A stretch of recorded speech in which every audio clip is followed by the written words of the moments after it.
The content of this podcast is provided for general informational purposes only and is not intended as, nor should it be considered a substitute for professional medical advice.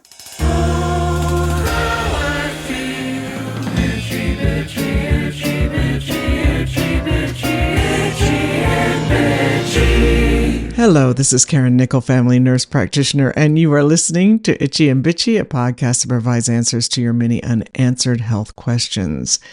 Recently, I was talking to a friend and podcast listener about my journey with osteoporosis, and she said, "You should do a podcast episode on osteoporosis." So here I am about to share my journey with all of you. There are two stages of bone loss: osteopenia, which is the first stage or early bone loss, and osteoporosis, which is the second stage or advanced bone loss. I have osteoporosis. Darn it. The word osteopenia comes from the Greek words osteo, meaning bone, and penia, meaning poverty. So osteopenia literally means bone poverty. The word osteoporosis is derived from the Greek words osteo, again meaning bone, and poro, meaning holes. So I have bone holes. Today I'm going to speak specifically about osteoporosis versus osteopenia, since many people are diagnosed with advanced bone loss or bone holes after having their very first bone density test. The test to measure bone density is called a DEXA scan. The test result, expressed as a number called a T-score, compares your bone density with that of a healthy 30-year-old woman. A normal T-score is any positive number down to minus 1.0. Osteopenia is minus 1.1 up to minus 2.4, and at minus 2.5 or below, that is considered osteoporosis. Unfortunately, a bone density test is not ordered as early as it should be, so we sometimes entirely miss the early stage of bone loss called osteopenia. It's a shame since early detection and treatment is so important.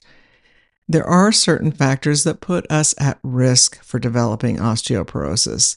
A couple of risk factors are ones we cannot change, like advancing age or being female at birth, or your ethnicity, or having a family history of osteoporosis.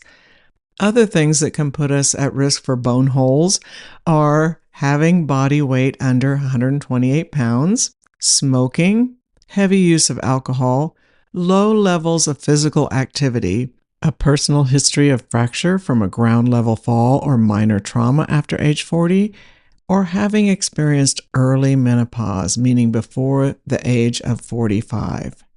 Some medical conditions also make it more likely that you'll have bone loss, including an overactive parathyroid gland, anorexia leading to malnutrition, malabsorption of nutrients, which can be caused by celiac disease or inflammatory bowel disease, for instance, an overactive thyroid or overtreatment of hypothyroidism, meaning the dose given was too high, chronic kidney or liver failure, Cushing syndrome, that's when a person makes too much cortisol, any health problem that can lead to long-term immobilization, vitamin D deficiency, having diabetes, having a history of breast or prostate cancer, especially when estrogen-blocking medications are used for a treatment option. Long-term use of medications such as corticosteroids for conditions like rheumatoid arthritis or asthma. In my case, I had several of these risk factors. I am female. I am white. I went into menopause abruptly at age 45. I'm getting older. Yes, indeed. I have low thyroid, which is hypothyroidism, that was for a time over-replaced, meaning my dosing was too high and I had low vitamin D levels. Fortunately, when I went into menopause, I was working at a medical office that had their own bone density machine, so I was able to get that testing done at age 44, long before most people receive their first test. At that time, my bone density was normal in my spine and both hips. Yay! But fast forward to 22 years later and 21 years into menopause, my DEXA scan revealed osteopenia of the spine and left hip and early osteoporosis of the right hip. Not pleased. Later, I'll talk about what I have done and am currently doing to treat the osteoporosis. So why the heck should we bother treating this? Because pathological fractures are the complication associated with osteoporosis. A pathological break means the break did not occur due to an outside force or stress. It might happen during normal activities like stepping off a curb, or going up or down the stairs, or even coughing, or stretching, or lifting heavy objects. Also, a minor fall or trip that would not result in a fracture in most people can cause a bone break in someone with significant bone loss. Pathological fractures of the hips and spine are often the most problematic since they can lead to long-term disability. Severe fractures can also increase the risk of mortality or death. During a 2011 study, the risk of mortality in hip fracture patients was threefold higher than that of every major cause of death in the general population, 3 times higher.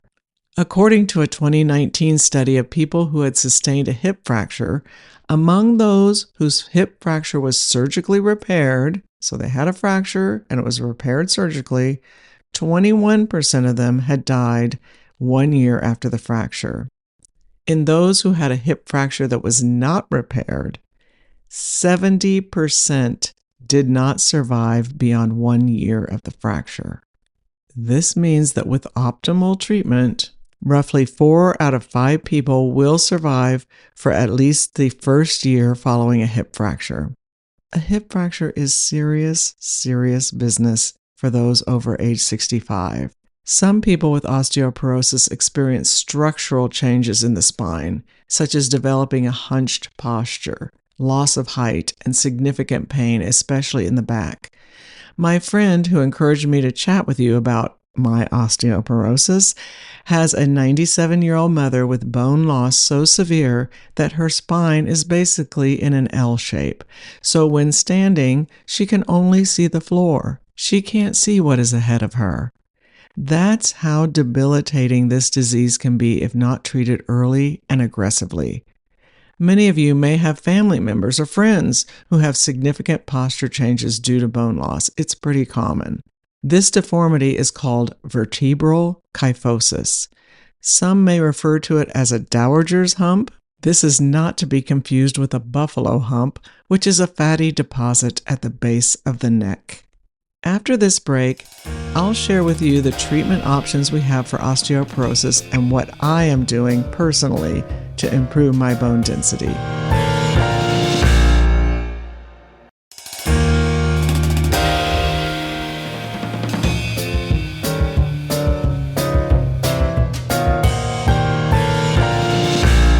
Welcome back to Karen's osteoporosis story. There are measures that you can take to preserve or improve your bone density, and here are some of the things I did when I went into menopause. I had normal bone density at that time, but I wanted to make sure I did what I could to maintain good bone health. I worked with a hormone expert to evaluate my hormonal imbalances I had, and estrogen, progesterone, and testosterone replacement was initiated. I made sure my thyroid levels were being better monitored, and I added a daily vitamin D3 supplement. I increased my weight-bearing exercise frequency and the heaviness of the weights I used, and avoided corticosteroids when I had respiratory illnesses. So here are some ways to lower your osteoporosis risk. First of all, do what I did, address hormone imbalances. When you go into menopause, or even if you are transitioning from perimenopause to menopause, consider starting hormone replacement of estrogen, progesterone, and possibly testosterone if that option is appropriate for you. In men, consider testosterone replacement if you are a candidate for that option. Have your thyroid levels checked to make sure the levels are not too high. This is true whether or not you're on thyroid replacement. High thyroid levels cause us to break down bone. Pay attention to your nutrition.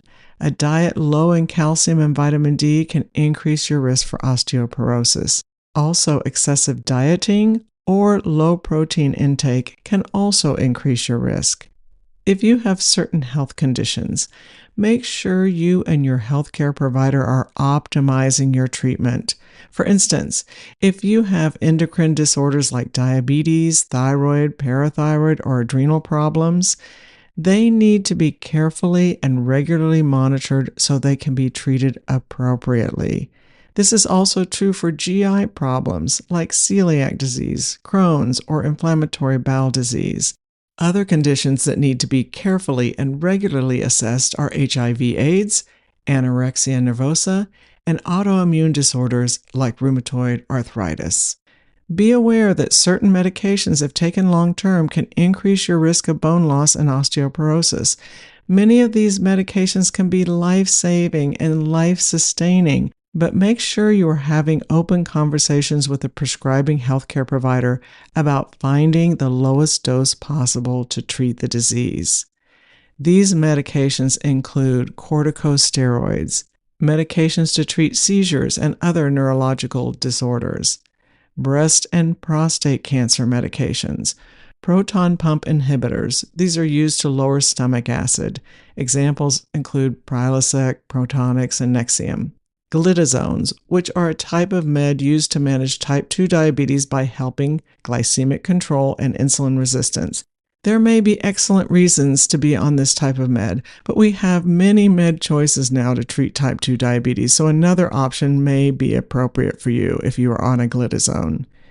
Selective serotonin reuptake inhibitors, SSRIs, like Lexapro, Prozac, and Zoloft, which are used to treat depression and anxiety. Make changes to move toward a healthier lifestyle. Certain lifestyle habits can increase your risk for osteoporosis. If you have low or non-existent levels of physical activity, increase your activity levels slowly and incorporate resistance training to strengthen your bones. Reduce your alcohol intake, especially if you are a chronic heavy alcohol user. Stop smoking for so many reasons, but by stopping, you will reduce your bone loss risk. If you have a diet that predominantly consists of processed foods and/or fast foods, you are not getting crucial vitamins and nutrients to maintain your bone health and overall health for that matter. Additionally, you are increasing your inflammation, which negatively impacts your bone health. If you don't know where to begin, consider consulting a nutritionist to guide you. Of course, there are medications available to treat osteoporosis.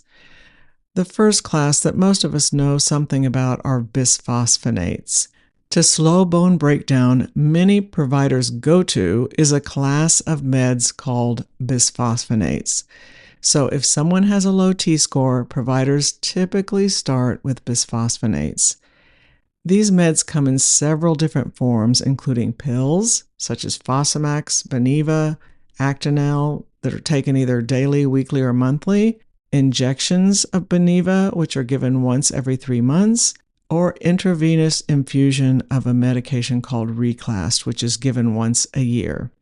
The common side effects of taking this class of medication includes GI upset, like nausea, pain, reflux, musculoskeletal pain, and flu-like symptoms, especially with the IV form. There are serious risks of these meds. One is osteonecrosis of the jaw, which is death of the jawbone. Another is atypical femur fractures or cracks in the thigh bone, which are more likely after 5 years of use of these meds. I had a patient who saw me for her GYN and HRT care. Her bone density was managed by a different provider. She had been on a bisphosphonate for over 5 years, so at her GYN appointment, I mentioned to her that there is a risk of femur fracture, especially after 5 years of use, and recommended that she talk to the prescribing provider about changing to a different class of med to address her bone density. Between that visit with her and the next time I saw her, she was walking down the stairs in her home and her femur fractured. which caused her to tumble down the stairs. That fall caused a serious fracture of her shoulder. The orthopedist informed her that the femur fracture was consistent with one caused by the use of bisphosphonates. So clearly, she was quite impaired for several months with a broken shoulder and a broken leg, both of which required surgical repair. If you are on a bisphosphonate currently and have been on it for 5 years or more, please speak to the provider who is prescribing the med and ask about different treatment options for your bone density. Another option is to take a drug holiday from a bisphosphonate. This is when you stop the med for a set amount of time. Even if you stop taking the medicine, its positive effects can continue. That's because after taking a bisphosphonate for several years, the medicine remains in your bone. Other side effects include eye problems, kidney impairment, low calcium, and skin reactions. We also have a medication called Evista, which is generic raloxifene. This is a selective estrogen receptor modulator, or a SERM. This type of med is best known for its role in breast cancer prevention and treatment in the form of a med called tamoxifen. Many of you are familiar with that med. We have a medication in the same class called Evista that treats osteoporosis. It works by binding with estrogen receptors around the body to produce estrogen-like effects, one of which is to decrease bone turnover. The main side effects are hot flashes, muscle pain, and an increased risk of blood clots in the leg, a deep vein thrombosis. This is a med I only prescribed in very certain circumstances, like in someone who has a personal history of breast cancer, or a very strong family history of breast cancer, or those who do not have breast cancer but are carriers of BRCA1 and/or BRCA2 genetic mutations. When prescribing this medication, I would also carefully review the signs and symptoms of a blood clot in the leg and told them to seek emergency care if they had symptoms. Another class of med for osteoporosis is parathyroid hormone. There are 2 parathyroid hormone medications available on the market. One is called Forteo and the other is Tymlos, and they are synthetic versions of parathyroid hormone that increases bone density and strength. The parathyroid gland is a little gland that lies next to the thyroid gland and regulates calcium levels in the body. These meds can reduce the risk of fractures significantly in the spine and other bones because they actually build bone mass, meaning they fill in the little holes in the bone instead of just improving bone density, meaning making the bone structure stronger. Forteo and Tymlos are daily self-injected medications that come in a pen device, super easy to use.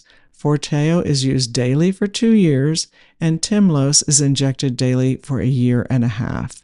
Once the dosing with either one of these treatments is completed, a different bone density med is usually initiated. I used Tymlos daily for 1.5 years for my osteoporosis, and I had no minor or serious side effects, and using the pen device was super easy. Another class of meds are called monoclonal meds.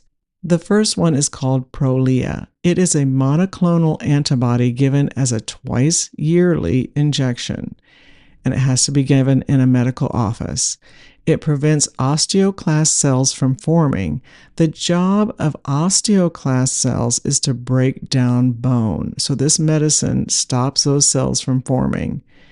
This medicine is taken indefinitely, and clinical studies have shown the drug to be safe and effective for up to 10 years of use. Possible serious side effects with long-term use include very low calcium levels in the blood, osteonecrosis of the jaw, that death of the jawbone I mentioned earlier, and fractures of the thigh bone or serious infections. When I finished the Tymlos injections, I started Prolia twice yearly, and I have had 4 injections thus far. And so far, so good. I have no side effects since starting the med. Evenity is another monoclonal medication that is typically reserved for those with severe osteoporosis.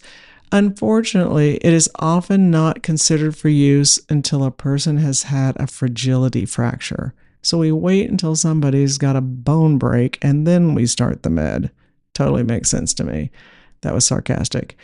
It blocks a protein called sclerostin, and sclerostin inhibits bone formation. Evenity is injected once a month, and to get a full dose, 2 syringes filled with the med have to be used. This med is to be taken for only 1 year since its bone-making activity wanes after 12 months. Here are other methods to improve or maintain your bone density, and these are all methods I have used or use currently. Number 1, start estradiol early in menopause if that's appropriate for you. Estradiol slows the breakdown of bone. Balancing the estradiol with progesterone is also important for many reasons, and specifically for bone health, since progesterone slows the breakdown of bone. Testosterone can also be an important part of bone health since it is our hormone that helps with the building of bone. I am on HRT that contains estradiol, progesterone, and testosterone. Number 2, if the level of vitamin D in your blood is low or low normal, take enough vitamin D3 to get that level in the upper area of the normal range. The reference range for vitamin D at most labs is 30 to 100.